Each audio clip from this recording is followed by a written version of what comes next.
দ্বিতীয়তে পেপাৰৰ বা সাংবাদিকসকলৰ বা অভিজ্ঞ ৰাইজৰ এটা যি ভুল ধাৰণা আছিল যে বদৰুদ্দিন আজমল থাকিলে বিজেপিৰ সুবিধা হয়। মই ভাবোঁ যে বদৰুদ্দিন আজমল নোহোৱা হ'লে বিজেপিৰ বেছি ভাল হ'ব, কাৰণ তেতিয়া নেশ্যনেলিষ্ট যিখিনি মানুহ আছে এক্ৰছ দ্য বৰ্ড, যোনে এপিজমেণ্ট নিবিচাৰে, তুষ্টিকৰণ নিবিচাৰে, তেওঁলোকৰ ভোটবিলাক আমি পোৱা আৰম্ভ কৰিম আৰু এণ্টি কংগ্ৰেছ ভোটবিলাক ডিভিজন নহ'ব।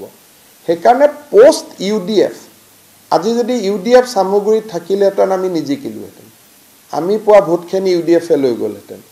গতিকে UDFৰ অৱৰ্তমানত ভাৰতীয় জনতা পাৰ্টিৰ পলিটিক্সৰ কাৰণে আমি আমাৰ লক্ষ্য আৰু আদৰ্শ কম্প্ৰমাইজ নোকোৱাকৈ আমি কাম কৰিব পাৰিছোঁ। লোকসভাত কৰিমগঞ্জ, বিধানসভাৰ উপনিৰ্বাচনত চামগুৰি, এই দুইটা এটা বৃহৎ ৰাজনৈতিক সফলতা।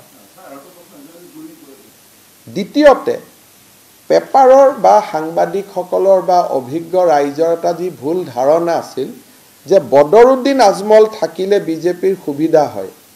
মই ভাবোঁ যে বদৰুদ্দিন আজমল নোহোৱা হ'লে বিজেপিৰ বেছি ভাল হ'ব, কাৰণ তেতিয়া নেশ্যনেলিষ্ট যিখিনি মানুহ আছে এক্ৰছ দ্য বৰ্ড, যোনে এপিজমেণ্ট নিবিচাৰে, তুষ্টিকৰণ নিবিচাৰে, তেওঁলোকৰ ভোটবিলাক আমি পোৱা আৰম্ভ কৰিম আৰু এণ্টি কংগ্ৰেছ ভোটবিলাক ডিভিজন নহ'ব।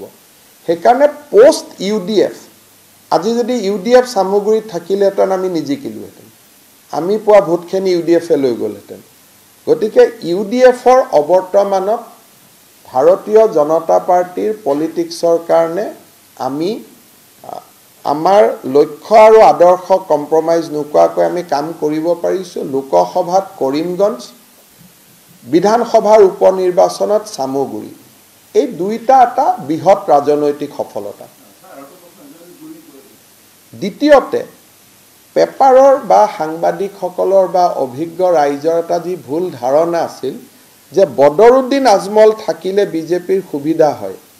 মই ভাবোঁ যে বদৰুদ্দিন আজমল নোহোৱা হ'লে বিজেপিৰ বেছি ভাল হ'ব, কাৰণ তেতিয়া নেশ্যনেলিষ্ট যিখিনি মানুহ আছে এক্ৰছ দ্য বৰ্ড, যোনে এপিজমেণ্ট নিবিচাৰে, তুষ্টিকৰণ নিবিচাৰে, তেওঁলোকৰ ভোটবিলাক আমি পোৱা আৰম্ভ কৰিম আৰু এণ্টি কংগ্ৰেছ ভোটবিলাক ডিভিজন নহ'ব।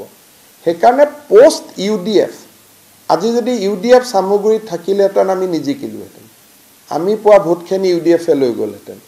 গতিকে UDFৰ অৱৰ্তমানত ভাৰতীয় জনতা পাৰ্টিৰ পলিটিক্সৰ কাৰণে আমি আমাৰ লক্ষ্য আৰু আদৰ্শ কম্প্ৰমাইজ নোকোৱাকৈ আমি কাম কৰিব পাৰিছোঁ। লোকসভাত কৰিমগঞ্জ, বিধানসভাৰ উপনিৰ্বাচনত চামগুৰি, এই দুইটা এটা বৃহৎ ৰাজনৈতিক সফলতা।